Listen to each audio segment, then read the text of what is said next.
Halo Sobat ATR BPN, salam sehat dan sukses. Bersama saya Riono.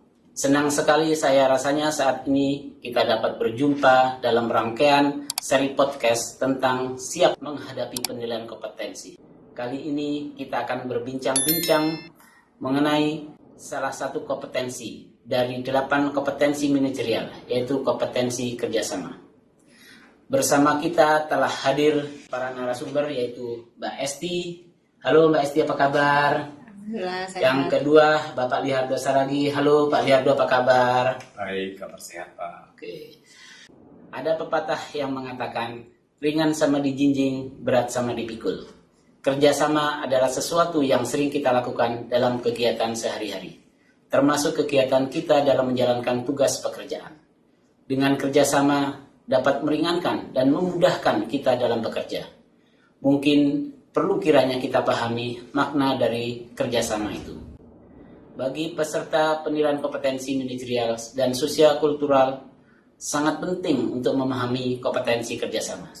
Tentu saja tidak hanya memahami definisi kerjasama itu sendiri, tetapi peserta juga perlu memahami indikator perilaku pada setiap level dari kompetensi kerjasama. Ada 5 level dalam kompetensi kerjasama, namun pada kesempatan ini kita akan membahas hanya sampai level ketiga. Sobat ATR BPN, untuk mengetahui lebih jauh apa itu kompetensi kerjasama, mari kita ngobrol bareng dengan narasumber. Tanpa buang-buang waktu, saya ingin menanyakan kepada Mbak Esti, apa definisi umum kompetensi kerjasama? Silakan Mbak Esti untuk memberikan penjelasan Mbak Esti. Ya, baik, terima kasih Pak Riono. Hai Sobat ATR BPN, saya akan menjelaskan untuk deskripsi kerjasama sesuai dengan kamus kompetensi yang menjadi dasar dari penilaian kompetensi ya. Nah, kerjasama ini adalah suatu kemampuan menjalin, membina, mempertahankan hubungan kerja yang efektif, memiliki komitmen saling membantu dalam menyelesaikan tugas dan juga mengoptimalkan segala sumber daya untuk mencapai tujuan strategis organisasi gitu. Nah, jadi kerjasama ini merupakan suatu kemampuan yang secara efektif bekerja dan berkolaborasi dengan orang lain ke arah tujuan bersama, berkaitan dengan tingkat partisipasi dan juga kontribusi terhadap kinerja tim seperti itu. Oke. Baik, terima kasih Mbak Esti. Tadi telah dijelaskan definisi umum kompetensi kerjasama. Untuk selanjutnya saya ingin tahu apa dan bagaimana sih dengan deskripsi level 1, indikator perilaku level 1 kompetensi kerjasama. Ini saya lempar ke Pak Lihardo. Silakan Pak Lihardo untuk memberikan penjelasan Pak. Baik Pak Riono, saya akan menjelaskan apa yang menjadi indikator pertama pada level 1 kompetensi kerjasama. Adalah berpartisipasi sebagai anggota tim yang baik, melakukan tugas atau bagiannya dalam mendukung keputusan tim. Ya, untuk dapat memenuhi indikator perilaku tersebut, kita dituntut untuk mampu berpartisipasi sebagai anggota tim yang baik, mampu mendukung pencapaian tujuan tim, menyelesaikan tugas-tugas tim yang menjadi tugas kita, kemudian mendukung keputusan tim dengan melaksanakan apa yang sudah diputuskan oleh tim itu sendiri. Sedangkan indikator kedua pada level 1 adalah mendengarkan dan menghargai masukan dari orang lain dan memberikan usulan-usulan bagi kepentingan tim. Nah, untuk memenuhi indikator perilaku tersebut, kita juga harus bisa memenuhi 2 hal. Yang pertama, menghargai masukan orang lain, dan yang kedua, memberikan usulan-usulan bagi kepentingan tim. Nah, kemudian indikator yang ketiga pada level 1 adalah mampu menjalin interaksi sosial untuk penyelesaian tugas. Nah, untuk dapat memenuhi indikator perilaku ini, kita juga dituntut mampu menyelesaikan tugas tim ya. Nah, mampu berinteraksi dengan anggota tim yang lain, baik secara formal maupun secara informal. Seperti itu Pak Rian. Oke, baik. Terima kasih Pak Lihardo. Berarti level 1 itu perlu menunjukkan sikap partisipasi ya Pak ya? Ya, seperti itu. Nah, kalau begitu tadi kita sudah mendengarkan penjelasan dari Pak Lihardo tentang level 1. Sekarang saya ingin mendengarkan penjelasan tentang level 2 dari Mbak Esti. Silakan Mbak Esti. Baik, deskripsi untuk level 2 di kompetensi kerjasama ini yaitu menumbuhkan tim kerja yang partisipatif dan juga efektif. Nah, dari deskripsi ini, Sobat ATR BPN bisa terlihat ya, adanya bentuk interaksi dengan orang lain secara aktif. Jadi ada perbedaan nih kedalaman perilaku antara level 1 dengan level 2 gitu ya.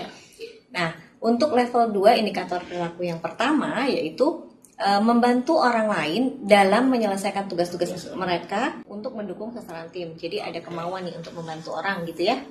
Ini berkaitan juga dengan penyelesaian tugas bersama. Nah, indikator kedua pada level 2 yaitu berbagi informasi yang relevan atau bermanfaat kepada para anggota timnya.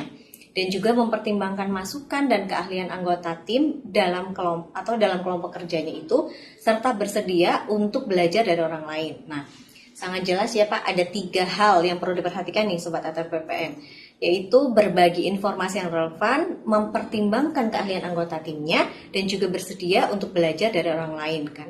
Dan kesemuanya itu dilakukan tentunya untuk kepentingan dalam timnya gitu ya. Nah, indikator ketiga dari level 2 yaitu membangun komitmen yang tinggi nih untuk bisa menyelesaikan tugas tim. Nah, di sini perlu ada komitmen yang tinggi untuk dapat menyelesaikan sasaran kerja bersama gitu ya. Nah, karena dalam setiap individu ini kan harus bisa menempatkan prioritas lebih tinggi nih pada sasaran kerja tim dibandingkan dari sasaran kerja pribadi gitu Pak. Nah, sehingga untuk level 2 ini sudah menunjukkan sikap kerja yang partisipatif dan juga efektif dalam berinteraksi dengan tim kerjanya guna menyelesaikan tugas bersama gitu. Oke, tolong Pak Liardo ya, berikan penjelasan deskripsi level 3 daripada kompetensi kerjasama beserta indikator perilakunya. Silakan Pak Liardo. Kita lanjut ke level yang lebih tinggi tentunya ya. Ya, Pada level deskripsi level 3 kompetensi kerjasama, yaitu efektif membangun tim kerja untuk peningkatan kinerja organisasi. Nah, kalau tadi pada level 1 kita dituntut berpartisipasi dalam kelompok kerja, level 2 kita dituntut lebih ya, mampu menumbuhkan tim kerjasama dalam secara partisipatif dan efektif. Sedangkan yang untuk level 3 kita dituntut mampu secara efektif membangun tim kerja untuk peningkatan kinerja organisasi. Jadi skopnya sudah lebih luas. Betul. Ya. Adapun yang menjadi indikator pertama pada level 3 adalah melihat kekuatan dan kelemahan anggota tim. Membentuk anggota tim yang tepat, mengantisipasi kemungkinan hambatan untuk mencari solusi yang optimal. Tentu untuk memenuhi indikator perilaku tersebut, kita dituntut harus bisa memenuhi 3 hal. Ya. Yang pertama, melihat kekuatan dan kelemahan anggota tim. Yang kedua, membentuk anggota tim yang tepat. Dan yang ketiga, dapat mengantisipasi kemungkinan hambatan dan solusi secara optimal. Sedangkan indikator yang kedua pada level 3 adalah mengupayakan dan mengutamakan pengambilan keputusan berdasarkan usulan-usulan anggota tim atau bagi kepentingan anggota tim atau kelompok, dan mampu bernegosiasi secara efektif untuk menyelesaikan pekerjaan yang menjadi target kelompok dan atau unit kerja ya. Nah, untuk memenuhi indikator perilaku ini juga kita harus dituntut 2 hal ini. Yang pertama tadi mengupayakan dan mengutamakan pengambilan keputusan ya berdasarkan usulan-usulan anggota tim. Kemudian yang kedua, mampu bernegosiasi secara efektif untuk upaya menyelesaikan pekerjaan yang menjadi target unit kerja atau kelompok kerja, seperti itu. Sedangkan yang indikator terakhir, indikator ketiga pada level 3 tersebut adalah membangun aliansi dengan pemangku kepentingan dalam rangka mendukung penyelesaian target organisasi atau kelompok kerja. Nah, tentu dalam memenuhi indikator ini juga kita dituntut menunjukkan adanya suatu aliansi tentunya ya. Aliansi yang dibangun dengan para pemangku kepentingan dan hasil yang diperoleh dalam rangka mendukung target kerja kelompok. Seperti itu Pak Riano. Oke, terima kasih Pak Liardo. Jadi untuk level 3 ini cakupannya sudah lebih luas Pak Lia. Seperti itu. Kalau saya perhatikan malah mungkin bisa dikatakan orang yang sudah memenuhi level 3 itu bisa dibilang dia mungkin pemimpin atau leader dalam unit kerjanya itu ya. Iya. Gitu. Nah, untuk selanjutnya Pak Lihardo biar teman-teman sobat ATR BPN ini lebih jelas mengenai kompetensi kerjasama ini, tolong Pak Lihardo berikan contoh aja secara umum. Kompetensi kerjasama ini seperti apa sih itu? Contohnya di perilaku sehari-hari Pak Lihardo. Oke. Silakan Pak Lihardo. Pak Riono, secara umum ya, misalnya kita sebagai anggota kelompok nih, Betul. kita dituntut bagaimana kita mengupayakan agar anggota yang lain mendapat informasi yang relevan dan bermanfaat, serta kita juga mampu mendorong partisipasi aktif ya dalam kelompok kerja. Seperti itu Pak Riono. Iya. Oke Pak Lihardo, terima kasih. Jadi intinya kalau tadi saya boleh simpulkan terkait contohnya itu bahwa seseorang itu mampu memberikan motivasi kepada orang lain ya. Iya. Gitu. Kontribusi gitu ya. Kontribusi atau motivasi kepada orang lain untuk lebih maju lagi. Iya. Untuk itu mungkin Mbak Esti mau menambahkan, silakan Mbak Esti. Ya. Untuk contoh secara umum, Sobat ATR BPN, mungkin untuk kompetensi kerjasama ini misalnya mampu menyelesaikan tugas dalam sebuah tim kerja secara tepat waktu dan juga bertanggung jawab, serta juga berkontribusi nih terhadap pencapaian sasaran timnya gitu. Jadi memang ada kontribusi dari orang itu untuk bisa menyelesaikan tugas bersama gitu. Oh gitu. Jadi bahwa dia itu berkontribusi untuk memajukan unit kerjanya gitu ya, atau tim yang dia pimpin gitu di level 3 itu ya khususnya. Oke, terima kasih Pak Lihardo dan Mbak Esti. Baik, demikian tadi penjelasan atau deskripsi kompetensi kerjasama yang merupakan salah satu kompetensi dari manajerial kultural yang dijelaskan oleh para narasumber kita. Sebelum kita tutup, barangkali ada closing statement dari para narasumber agar sesi atau peserta penilaian kompetensi bisa sukses dalam mengikuti penilaian kompetensi manajerial. Silakan Mbak Esti memberikan closing statementnya. Silakan Mbak Esti. Oke, baik Sobat ATR BPN, dalam melaksanakan tugas fungsi sehari-hari, seorang pegawai kan sering ditugaskan nih untuk menyelesaikan suatu pekerjaan dalam sebuah kelompok kerja atau tim kerja betul, gitu ya Pak ya.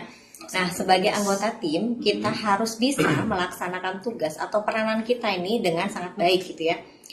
Serta turut mendukung keputusan yang telah diambil atau disepakati oleh seluruh Dalam anggota tim tim. itu ya. Ya. Nah, masing-masing anggota tim ini kan pasti memiliki kekuatan dan juga kelemahannya ya, Betul. sendiri-sendiri ya. Karena setiap orang itu pasti punya sesuatu nih yang berbeda dengan lainnya gitu ya. Nah, hal ini perlu untuk bisa dipahami agar dapat membentuk kekuatan tim sendiri dengan tepat gitu ya, dengan mengantisipasi kemungkinan-kemungkinan yang hambatan yang akan muncul gitu, yang akan dihadapi dalam melaksanakan tugasnya itu, kemudian bisa mendapatkan solusi yang optimal bagi keberhasilan dan tercapainya dari tujuan organisasi itu sendiri gitu Pak. Oke. Mungkin Pak Lihardo mau menambahkan, silakan Pak Lihardo. Ya, baik Pak Riono.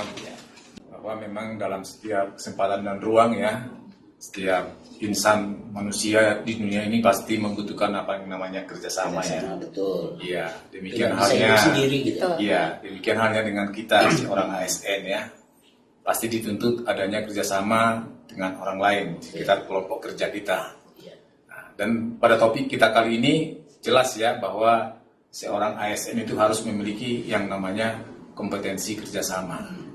Nah, untuk dapat memenuhi kompetensi tersebut, kita dituntut harus mampu mempunyai rasa solidaritas, menjalin, membina, mempertahankan hubungan kerja yang efektif, memiliki komitmen yang saling membantu dalam penyelesaian tugas tentunya, dan mengoptimalkan segala sumber daya untuk mencapai tujuan organisasi.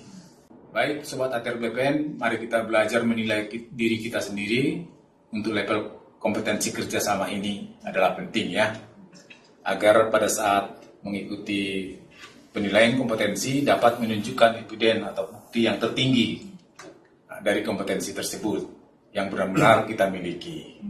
Nah, ayo kita berkinerja. Siap. Dan memiliki kompetensi tentunya. Oke, siap. Seperti itu. Terima kasih Pak Liardo dan Ibu Esti yang telah memberikan penjelasannya. Jangan lupa untuk like, comment, and subscribe ya Sobat ATR BPN. PPSDM, Road to Korpu, PPSDM, mencetak ASN muda unggul. Wassalamualaikum warahmatullahi wabarakatuh.